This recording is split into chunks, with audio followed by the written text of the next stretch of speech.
sa DWIZ-FM 89.3 News Radio Dagupan.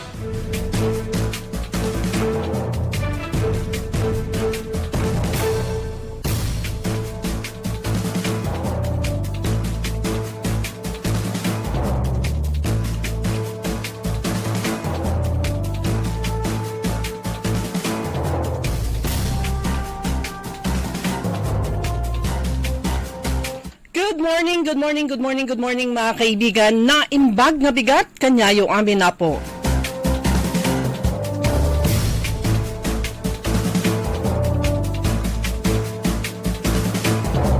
Araw ng Huwebes, ngayon ay April 16 at oras na ng ating programang Todo Balita at Komentaryo sa DWIZ Dagupan. Muli tayo ay magkakasama-sama hanggang alas 6 ng umaga.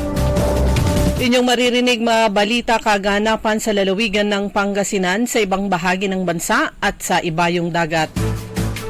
Ang inyong katoda balita, ako si Liway Manantan Iparagire.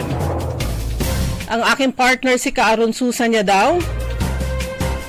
At sa technical kasama natin Kaaron Randy Castelo.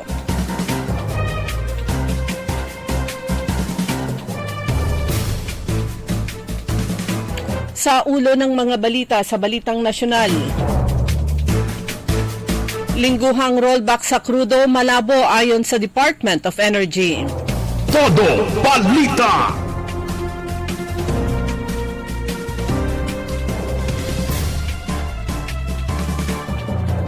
Pagpapaputok ng flares ng China sa Philippine Coast Guard kinundina. Todo Balita. Usok mula sa Navotas landfill umabot na sa Bulacan. Todo Balita.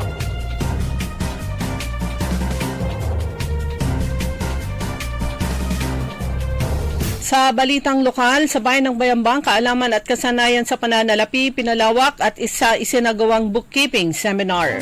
Todo Balita. Sa balitang pampalakasan, 2 million pesos nakataya sa Palawan Open Tennis Tourney. Todo Balita. At ngayon sa detalye ng ating mga balita.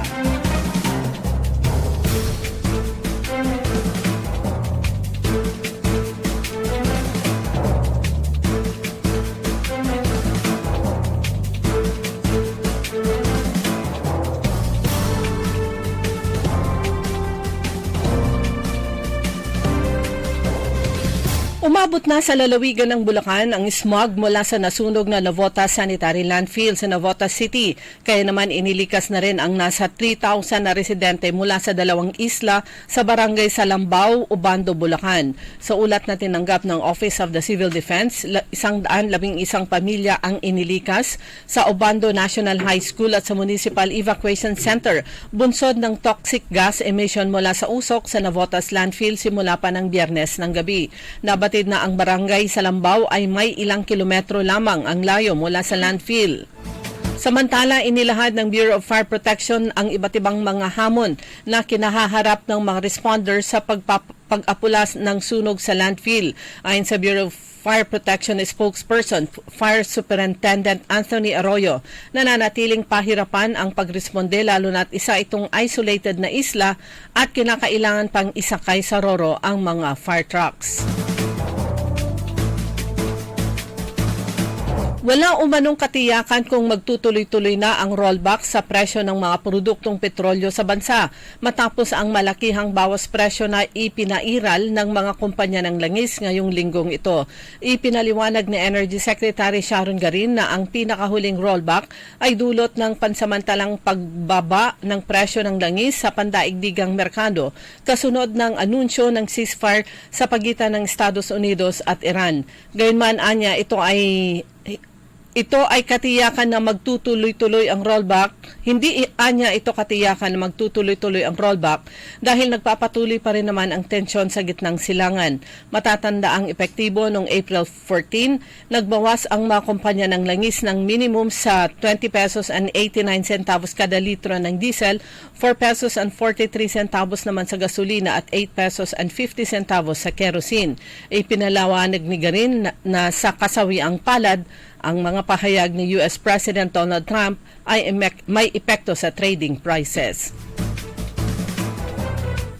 Dahil tanging ang mga mayayaman umano ang makikinabang, hindi isinama ni Pangulong Ferdinand Bongbong Marcos Jr. ang diesel at gasolina sa tinanggalan ng excise tax. Ito ang paliwanag ni Department of Finance Undersecretary Carlo Adriano sa joint hearing na Legislative Energy Action and Development Council na binuo ng 13 committee na naghahanap ng solusyon sa problema sa epekto ng crisis sa langis. Sa nasabing pagdinig, tinanong ni Deputy Speaker at Bacolod Representative Albi Benitez ang DOF kung bakit tangi ang unliquefied petroleum, gas at kerosene ang tinanggalan ng excise ng Pangulo. Ayon kay Adriano, kaya LPG at kerosene lang ang tinanggalan ng excise tax ay dahil ito ang ginagamit ng makaraniwang consumer kumpara sa diesel at gasolina na mga mayayaman ang customer. Sinabi ni Adriano na sa sa diesel 66.4%. Dito ay ginagamit ng transport sector, subalit 85% umano rito ay mula sa 3 richest deciles, kaya mayorya sa kumukonsumo nito ay ang tinatawag na richest deciles. And hence, when you actually suspend the excise tax on diesel, ang pinakamakikinabang dito are those 3 richest deciles. Ayon kay Adriano, habang ang gasolina 50% ang ginagamit umano ng 50% ang ginagamit nila umano. Muling kinundina ng isang grupong makabayan ang ginawang pagpapaputok ng flares ng puwersang Chino noong April 6 na irresponsableng aksyon at mapanganib habang ang isang eroplano ng Philippine Coast Guard ay nagpapatrolya malapit sa Panganiban o Mischief Reef at Zamora o Subi Reef. Sinabi ni Chairman Emeritus Dr. Jose Antonio Goitia ng Alyansa ng Bantay sa Kapayapaan at Demokrasya, People's Alliance for Democracy and Reforms, Liga Independencia Pilipinas at ng Filipinos Do Not Yield Movement na ang barko ng Philippine Coast Guard ay nagbabantay sa karagatan upang protektahan ang mga mangingisda at karapatan sa West Philippine Sea nang walang provocation. Naganap ito ilang araw matapos pasinayaan ng Pilipinas ang bagong Coast Guard base sa Pag-asa Island kung saan ginagamit na rin ang pananakot sa ere ng puwersa ng Chino. Aniya, presensya, tapang at hindi pagyuko ang sagot ng Pilipino, kaya tuloy ang pagpapatrolya, tuloy ang laban para sa karapatan sa sariling teritoryo. Hindi nangampanya si Pangulong Ferdinand Bongbong Marcos Jr. para ibigay ang posisyon kahit kanino at nangako magtatrabaho para sa bayan na tatapusin ang kanyang termino. Ito ang inihayag ni Palace Press Officer Atty. Claire Castro sa press briefing nitong Miyerkules kasunod na aligasyon ni Ramil Madriaga sa House Justice Committee noong Martes. Ayon kay Madriaga, mayroon umanong kasunduan ng mga Marcos at Duterte noong 2021 na bababa sa pwesto si Pangulong Marcos Jr. pagsapit ng 2025 para bigyan daan si Vice President Sara Duterte. Nabanggit din ni Madriaga ang plano ni dating Pangulong Rodrigo Digong Duterte at ilang retiradong general militar upang maalis si Marcos sa pwesto kabilang ang sinasabing assassination plot. Ayon pa kay Castro, nagulat ang Pangulo sa maparatang at mariing tinanggi ang anumang kalaman sa sinasabing kasunduan. Pinangunahan ng Bostik Philippines ang nangungunang elastomeric sealant manufacturer sa bansa ang pagpapatigil sa operasyon ng hindi bababa sa 240 na online stores na nahuling nagbebenta ng counterfeit Super Vulcasil products. Isinagawa ang crackdown katuwang ang mga e-commerce platform matapos makatanggap ng mga ulat hinggil sa mga unauthorized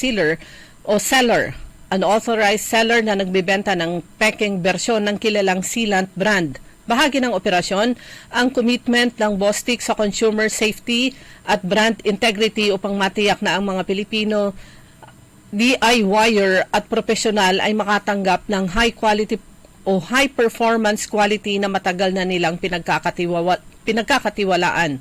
Babala ng kumpanya, ang mga pekeng sealant ay kadalasang hindi pumapasa sa basic industry standards na maaring magdulot ng chemical instability, mahinang dikit at pinsala sa mga ari-arian sa paglipas ng panahon. Nagkaroon ng pag-asa ang panukala na isuspindi o pagpaliban ng pagbabayad ng loan sa sektor ng transportasyon matapos sabihin ng mga opisyal ng Land Bank of the Philippines at Bankers Association of the Philippines na handa silang pag-aralan ng loan moratorium tulad ng ginagawa ng mga bangko noong pandemya. Sa hearing ng 13 lead o LEAD nitong Miyerkules, sinabi ni Quezon City Representative Franz Pumaren, ang chair ng House Committee on Transportation, na marami operators, bus companies, jeepney groups at haulers ang nagpapasaklolo sa kanya dahil sa pagtaas ng kanilang gastos sa gasolina at diesel. Bilang tugon, sinabi ni Eden Hapitana, ang head ng Agriculture and Sustainable Development Group ng Land Bank, na dati na nilang ginagawa ang deferment na loan payment at sa kasalukuyan ay tinatrabaho na nilang relief facility upang makatugon sa iba't ibang klase ng krisis. Binanggit naman ni Arnel Almade ng kinatawan ng Bankers Association of the Philippines na dati na nilang ginagawa moratorium sa loan payment kaya pinag-aaralan nilang ibalik ito ngayong may oil crisis sa bansa. Naniniwala ang Philippine National Police Cybercrime Group na namatay ang 2 minor de edad dahil nag-groom o na-impluwensyahan ng mga extremist group na nasa online game na Roblox. Sa pagdinig ng Senate Committee on Women, Children and Gender Equality, kinumpirma ni PNP Anti-Cybercrime Group Acting Deputy Director for Operations, Police Colonel Romeo Desiderio, ang report kung saan parehong nagdala ng baril sa kanilang eskwelahan ang 2 biktima. Tinukoy ni Desiderio na ang isa ay grade 10 mula sa Marikina habang ang isa naman ay grade 12 student sa Batangas.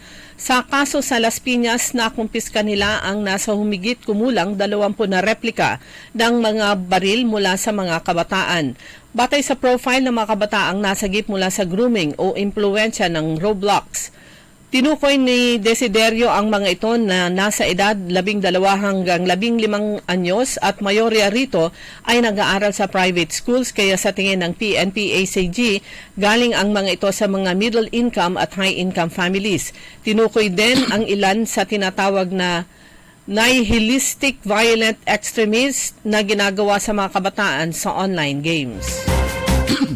Lumango naman tayo sa ating balita sa ibaing dagat. Ipinahiwatig ni United States President Donald Trump na maaring muling magpatuloy o ipagpatuloy ngayong linggo ang usapan naglalayong makasan ng digmaan sa Iran matapos itong mabigo noong nakarang weekend na nagbunsod sa Amerika na magpatupad ng blockade sa mga daungan ng Iran. Sa panayam ng New York Post, sinabi ni Trump na maaring may mangyaring mahalagang hakbang sa loob ng susunod na 2 araw na posibleng magtulak sa pagbabalik ng negosasyon. Samantala, inihayag ng US military na tuluyan nilang napahinto ang kalakalan papasok at palabas ng Iran sa pamamagitan ng dagat sa loob ng unang 36 na oras ng operasyon. Dahil sa tensyon, nalagay umano sa alanganin ng 2 linggong tigil putukan na inaasahang magtatapos sa susunod na linggo. Wala pang tugon ang panig ng Iran sa payag ni Trump. Gayunman, sinabi ni United Nations Secretary General Antonio Guterres na malaki ang posibilidad na may pagpatuloy ang usapang pangkapayapaan. Sinabi ng mga pusya mula sa Gulf, Pakistan at Iran na maaring bumalik ngayong linggo sa Pakistan na negotiating teams ng United States at Iran ayon sa ulat ng Reuters, bagamat wala pang tiyak na petsa. Dahil sa pag-asa magpapatuloy ang diplomasya, bagyang humupa ang tensyon sa oil market at bumaba sa ilalim ng $100 ang benchmark prices nitong Martes.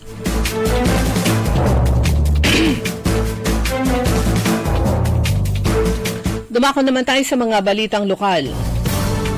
Sa ika-31 na regular session ng pang-12 sangguniang panlalawigan, tinalakay at inabrobahan ng iba't ibang panukalang resolusyon at ordinansa na naglalayong palakasin at ang pamamahala at serbisyo ng lalawigan.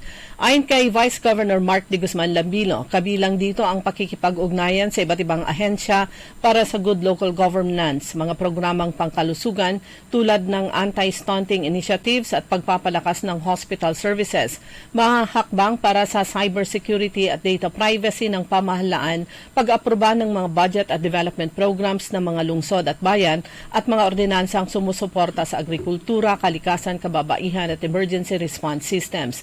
Dagdag pa ni Vice Governor Lambino, tinalakay din ang ilang mahahalagang committee reports tulad ng pagdedeklara ng Jose de Venecia Day sa lalawigan, pagpapalakas ng drug testing programs at suporta sa medical residency training sa provincial hospital. Pinarangalan at ginawaran ng insentibo ang mga persons with disability athletes sa Season Auditorium Lingayen, Pangasinan.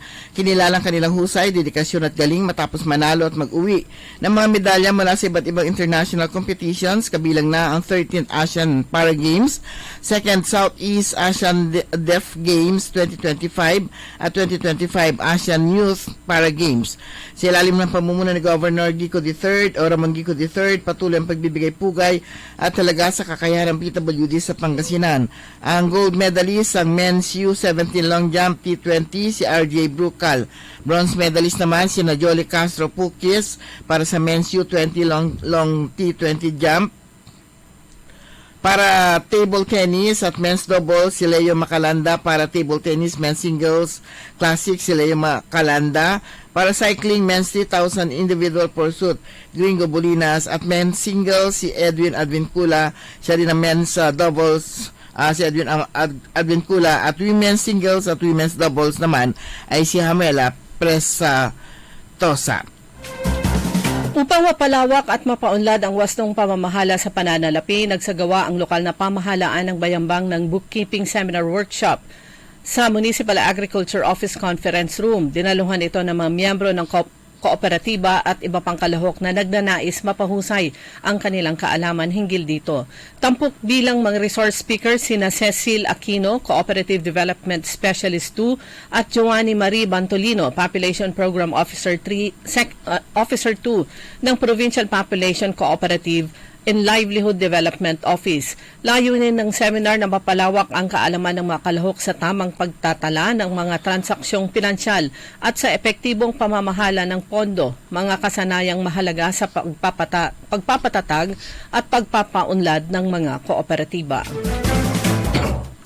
Ayon sa ulat ng Pag-asa, kahapon April 15, umabot sa 42 degrees centigrade na reported heat index sa Dagupan City, Pangasinan. Isa sa pinakamataas na reported heat index ito na naitala sa buong bansa ngayong buwan. Sa forecast ng ahensya, mararanasan pa rin ang tinatayang 41 degrees centigrade na heat index sa ngayong araw, April 16.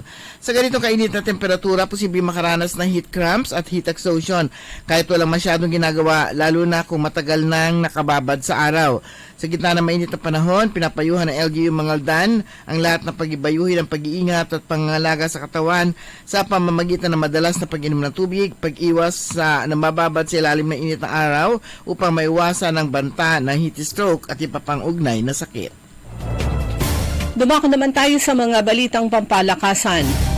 Premyong 2 million pesos ang inilatag ng Palawan Pay Express para sa mga mananalo sa lahat ng kategoryang inilatag sa pinakamalaking tennis tournament na inorganisa ng Gentry Timepieces.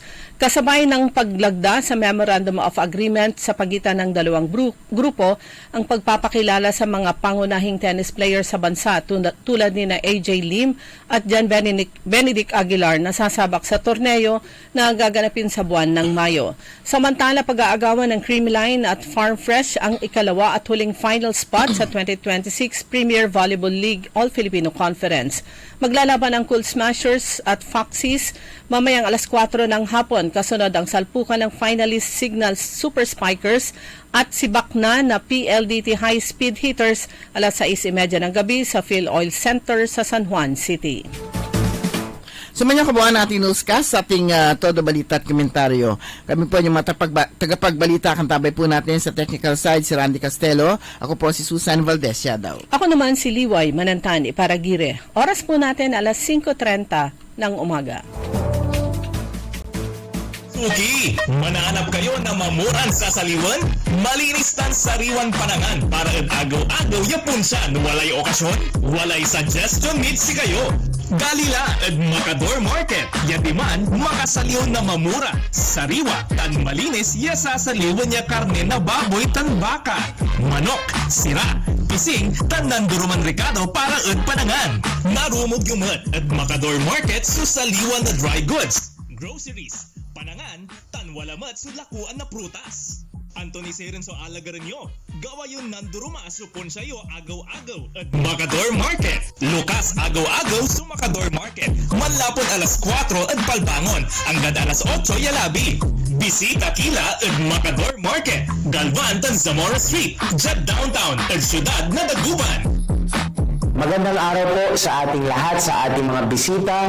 Inaanyayahan ko po kayo sa aming lungsod ng Alaminos para po mabisita at ma-experience ang ating mas pinagandang 100 Islands.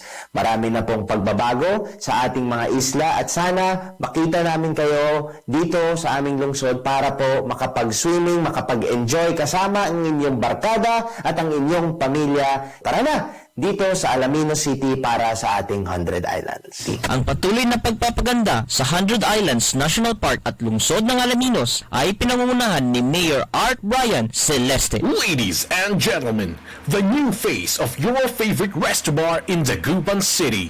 The original party place in town. The Music Warehouse Club Dagupan City. No need to go to Manila's top bars like Silo and BSK Club. Dagupan has it all. Fully air-conditioned with free entrance, free parking, and restrooms for all. Doors open at 7 p.m. Do well, live well, and dress really well. Find us at Paris Street, Barangay Pogo, Chico. Contact us at 075-522-2617. Reserve your tables now. Mula sa pamahalaang panlungsod ng San Carlos, Pangasinan, abangan dito sa DWIC 89.3 FM Dagupan ang mga balita, kaganapan sa lungsod. Ibabahagi rin ang mga events kaugnay sa Mango Bamboo Festival na gaganapin sa buwan ng Abril. San Carlos, maayos. Liway Manantan at Isusan Yaraw sa Todo Balita. Oras na po natin mga kaibigan, alas 5:32 ng umaga.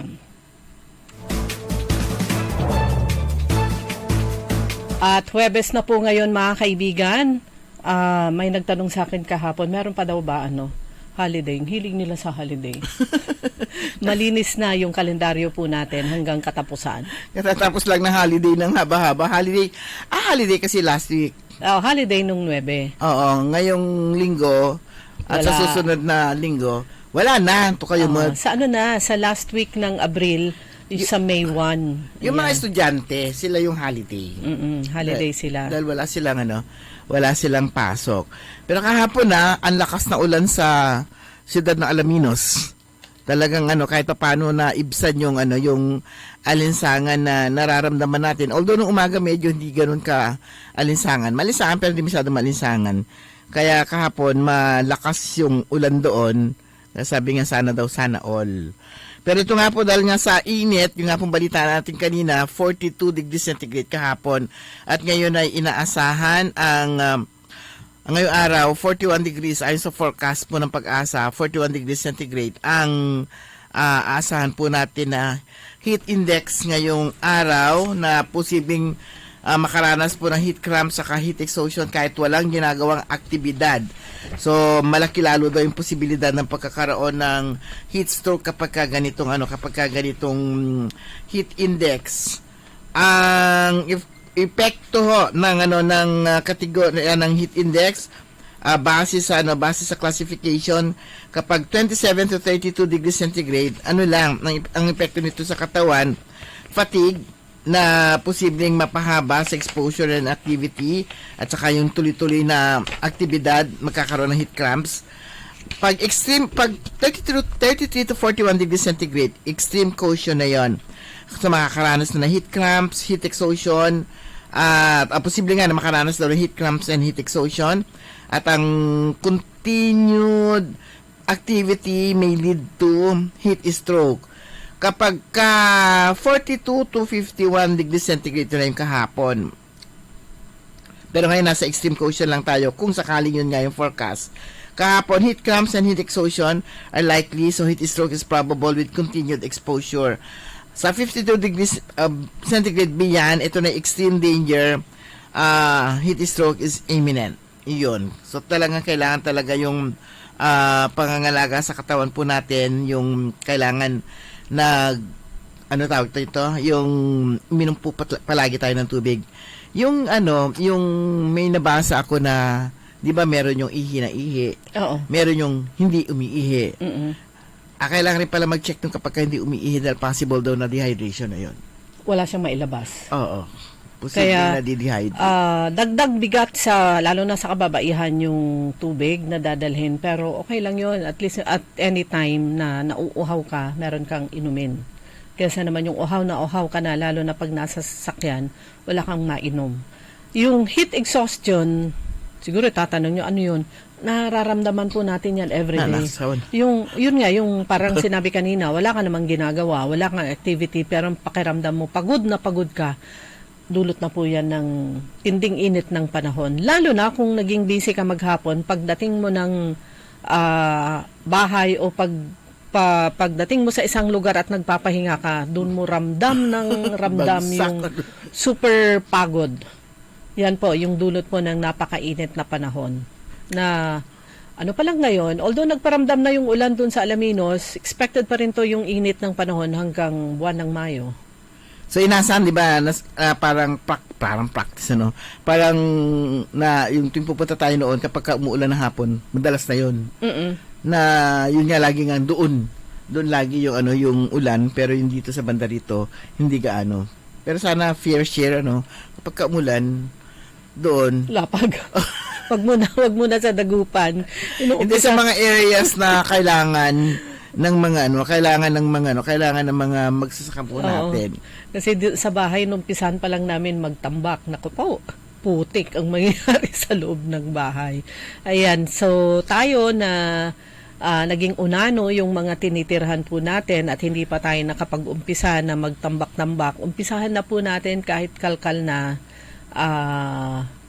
yung isang kakilala ko medyo ano siya, nung panahon na ginagawa yung kalsada nila at meron yung mga pwedeng kuning panambak na ito yung mga tinanggal somewhere sa kalsada, inunti-unti niya. So kahit papano, sabi niya, na itaas ko yung isang part ng bahay. O, mataas na ng konti kasi yung mga mabababa, lalo na yung mga lumang bahay, pag may crack yung yung flooring, di man unkin eh.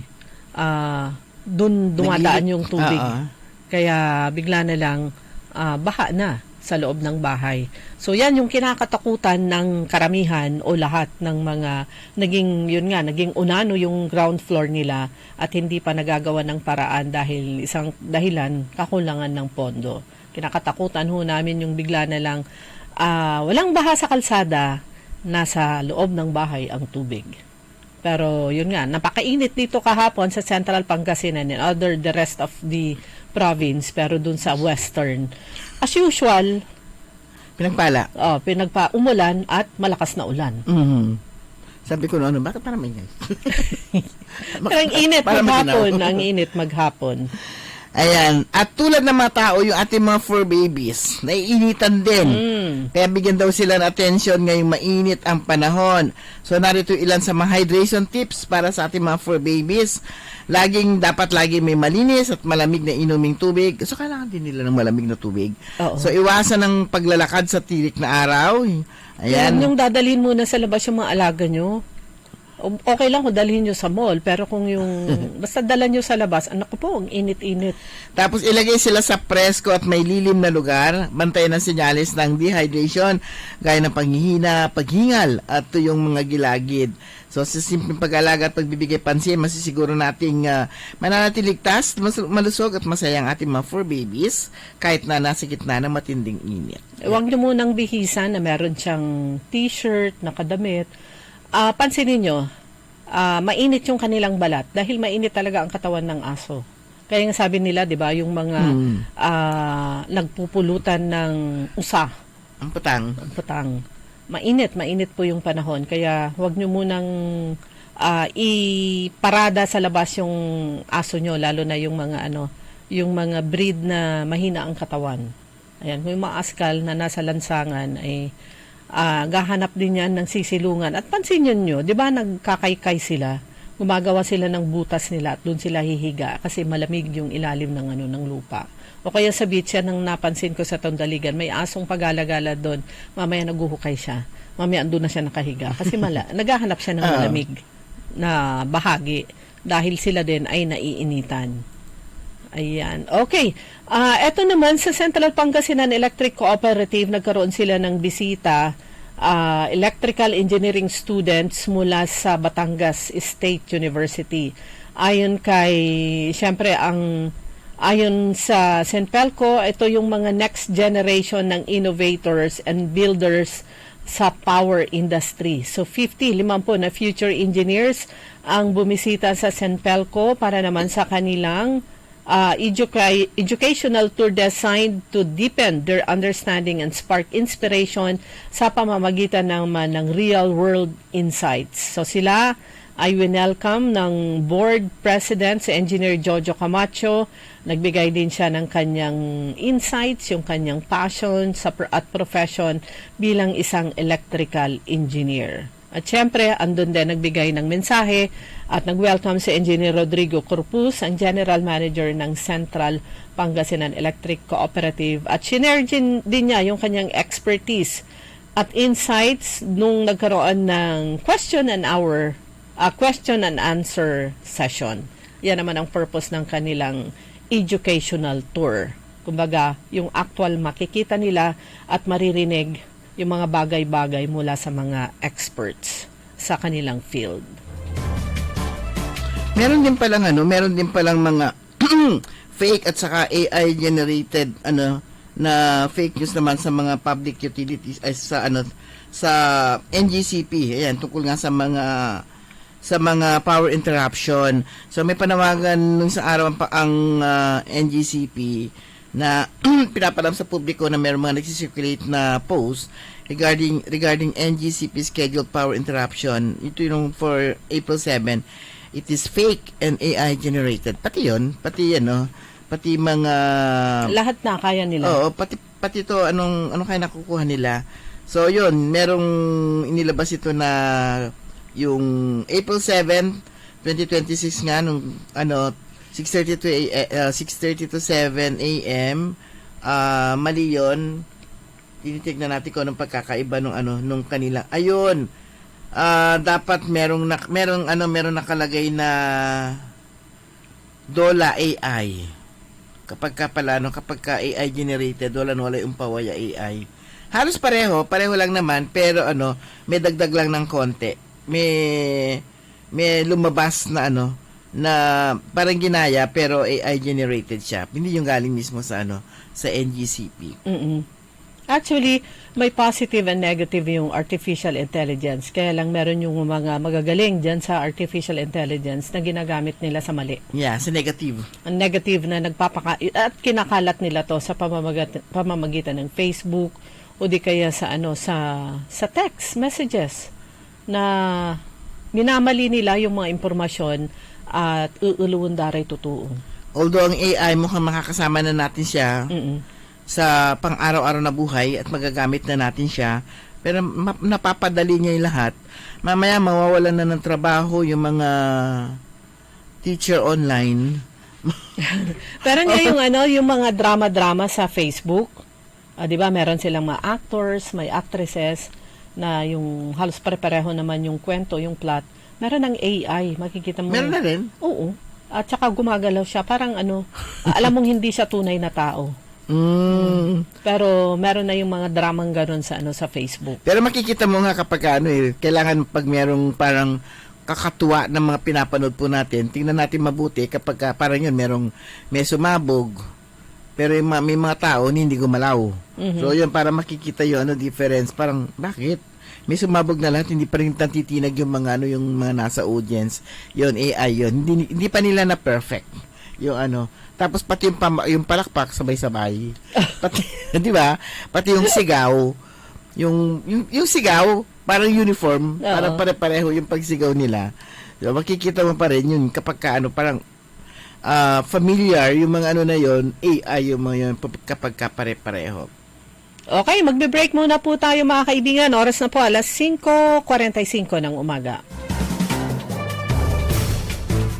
by ACS Manufacturing Corporation, ISO certified, world-class quality. That time check was brought to you by Bingo Plus. Bingo sa saya, plus sa panalo. Gaming is for 21 years old and above only. Game responsibly, keep it fun.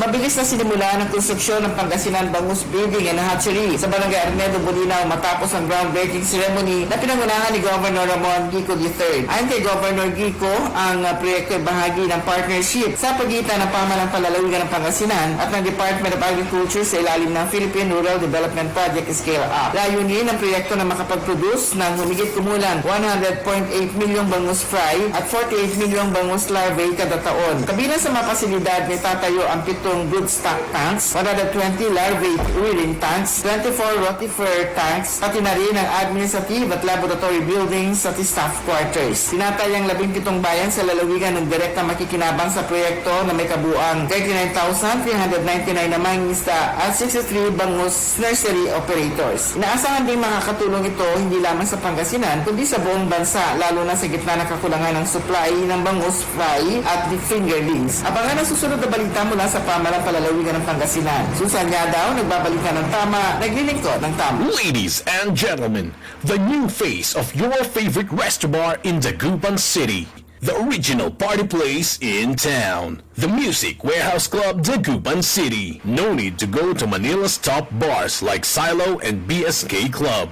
Dagupan has it all. Fully air-conditioned with free entrance, free parking, and restrooms for all. Doors open at 7 p.m. Do well, live well, and dress really well. Find us at Paris Street, Barangay Pogo Chico. Contact us at 075-522-2617. Reserve your tables now.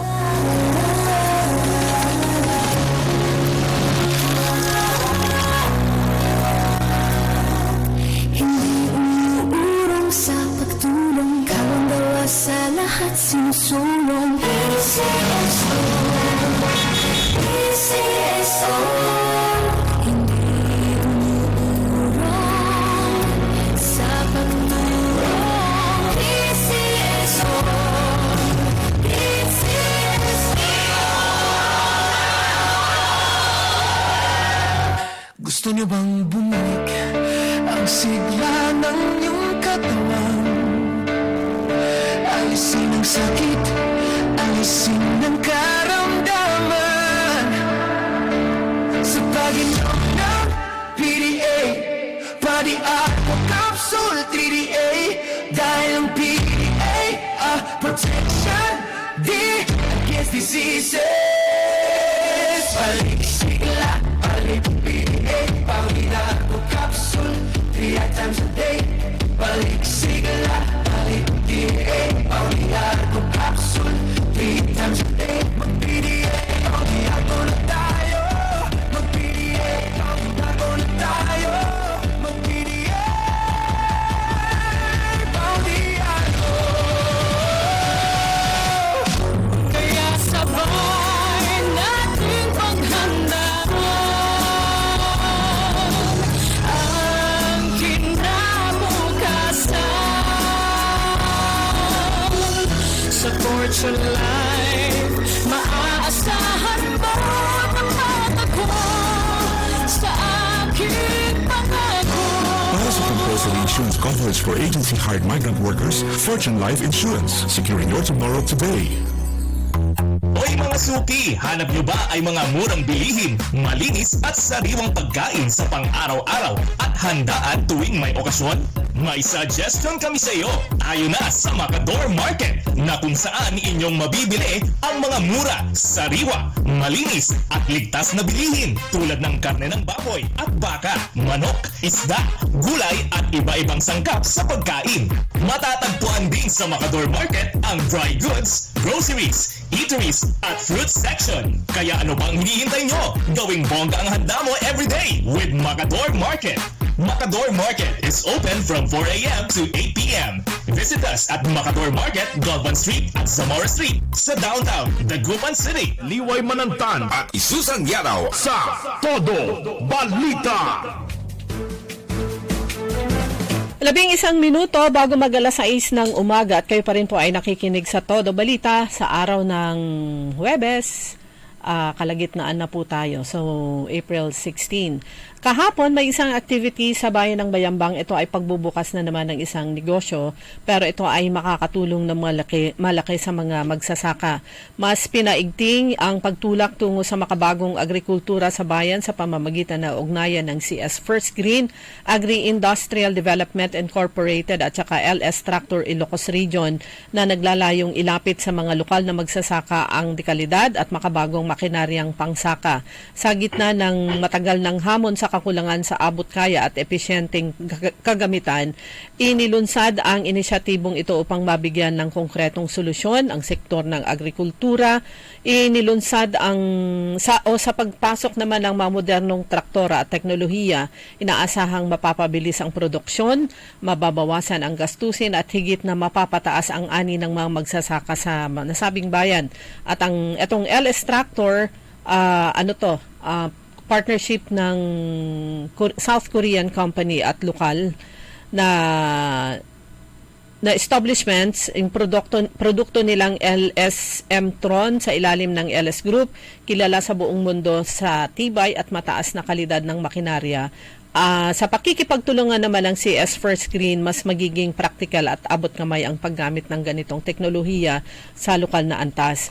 Meron silang mga programa sa kung paano makakabili ang isang magsasakang wala siyang cash o perang malaki na agad-agad na maibayad. Meron silang pwede silang mag-down ng 10% and then tutulungan sila ng CS First Bank sa pagbabayad. So pwede silang CS First Bank na nakabase ito sa sa Bayambang at pwede rin sa Land Bank of the Philippines. Ayun. Na bibigay ng mas magaan at mas accessible na paraan upang makapagsimula o makapagpalawak ng kanilang operasyon. Ayan, si Land Bank siguro naayos niya na kasi 'di ba nung kamakailan mas pinadali na paano yung umutang dahil yearly kapag may mga ganyang activities na present lagi si Land Bank. Oo. Pero sinasabi naman ng mga would-be na uutang, hindi naman sila makautang kasi nga sandamakmak yung requirements na hinihingi na hindi sila nakakapag-comply kaya hindi sila nakakautang.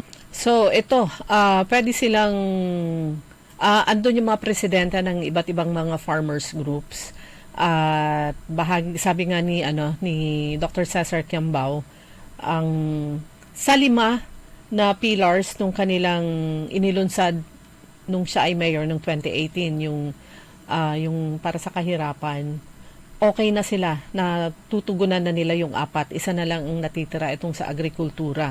Target nila ay ma-fully matugunan itong sektor na agrikultura dun sa by 2028. So enough time pa. Sabi niya siguro sa ngayon nasa 40% pa lang. Malaking usapin talaga pag agrikultura ang pinag-uusapan. Kagaya ngayon, napakainit. Kailangan nila ng tubig dahil maraming mga farm areas, hindi lang sa Bayambang, hindi lang sa Pangasinan, kundi ganun din sa iba't ibang bahagi ng Pilipinas na rain-fed o kaya dumidepende lang sa tubig ulan. Na kung minsan pag umulan naman, kasabay nun ay super bagyo.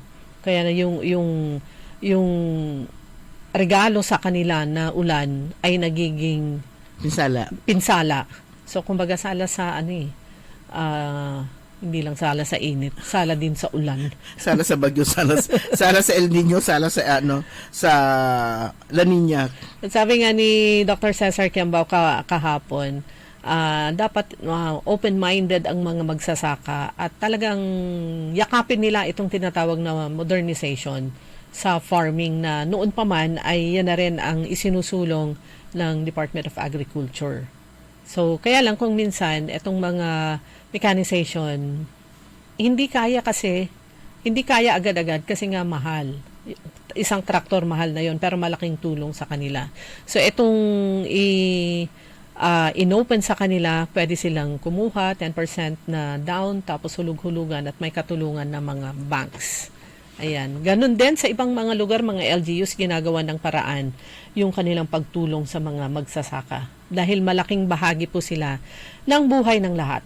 Itong mga magsasaka. Kaya yung mga sinasabi, yung mga anak ng mga magsasaka o farmers, kung yung sasabihin na yung magulang nyo ay magsasaka lang, yung trabaho nila hindi lang.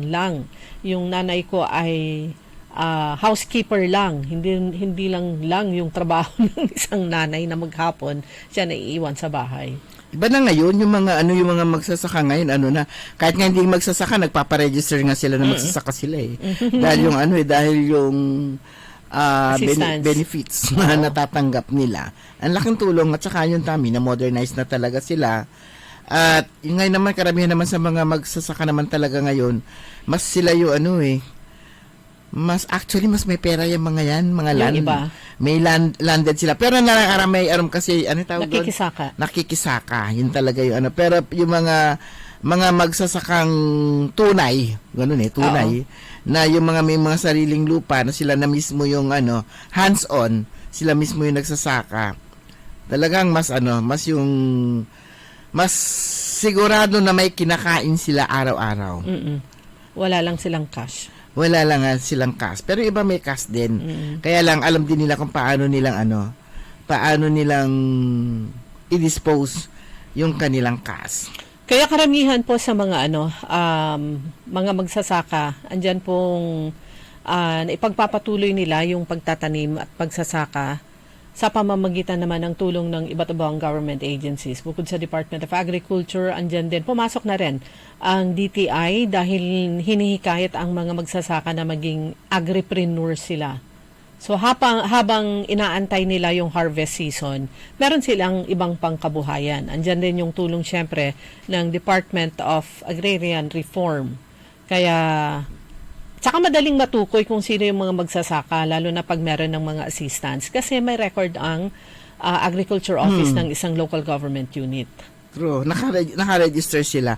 Katulad sa siyudad ng Alaminos. Ito bago pa to nagkaroon ng krisis sa langis. Merong binibigay na ayuda ang LGU para sa mga toda, pero para mabigyan lahat kasi parang ang allowed, di ko alam kung sa DSWD nila kinukuha ang nagpa-process ang LGU Alaminos, ang allowed is 2,000 lang. Ngayon para lapag ginawang, halimbawa ikaw nakapangalan sa'yo, dapat may partner ka. So para share na tayo. tig 1,000 lagi. So pag dumarating doon, dapat may partner lagi.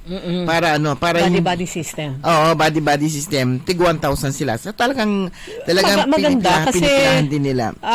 Wag yung sayang, sasabihin na sayang, 2,000 na sana. Isipin din natin yung iba na ating mga kababayan. Lalo na yung kapwa nyo magsasaka o kapwa nyo fisher folk o kung ano man yung sektor nyo. Lalo na sa panahon na to na talagang, mapapahay na ko na lang tayo.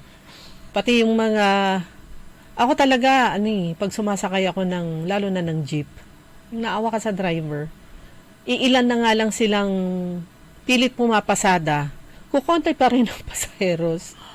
Dahil siyempre, tayo naman, sa pasayeros naman, as much as possible, kung hindi naman importante yung pupuntahan mo, lilimitahan mo rin yung labas mo eh. Dahil hindi lang yung pasahe yung gastos, yung siyempre, bibili ka, inumin mo. Oo nga, hindi, tsaka saan ka pupunta? Mag-shopping? We-window. Kaya nga, pati nga yung pag-shopping ngayon, kaya iniisip natin yung mga, di ba, baratilyo, tuloy yung baratilyo dito sa Dagupan City. Kumusta kaya yung kanilang benta? By the way, ang limgas na activity, limgas na Pangasinan. Hindi, Pistay Dayat. Mga Pistay Dayat activities, halos tinanggal lahat ng 98%, sabi ni Vice Governor Martin Guzman Lambino, yung tinanggal na activities ng Pistay Dayat. So meaning, pati pala limgas na Pangasinan, kinansila na rin. So yung kasi, ang mga governors kasi yung yung sinabihan ng DILG na sabihan yung mga mayors na kung pwede, wag na munang mag-activity. Kaya siyempre, sila yung sinabihan, dapat sila yung unang sumunod. Although, sabi nila na una, meron pa rin naman daw yung Pistay Dayat in spirit. Pero yung mga activities, medyo cancela na muna para bilang pakikisama nga sa sa nararanasang krisis sa ngayon. Yung Pistay Diet, meron talaga yon. Dahil yung actual na Pistay Diet ay May 1. So, Labor Day. Holiday.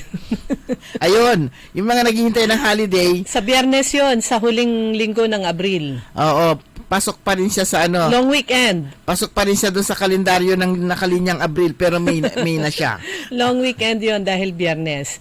Ayan, good morning kay Ryan Jane Soriano Reyes at mga taga-Isla de Putin, Libsong East, Pangasinan. Maraming salamat. At good morning din kay Sarlo Gonzales, Sir Napoleon Co. at iba pa.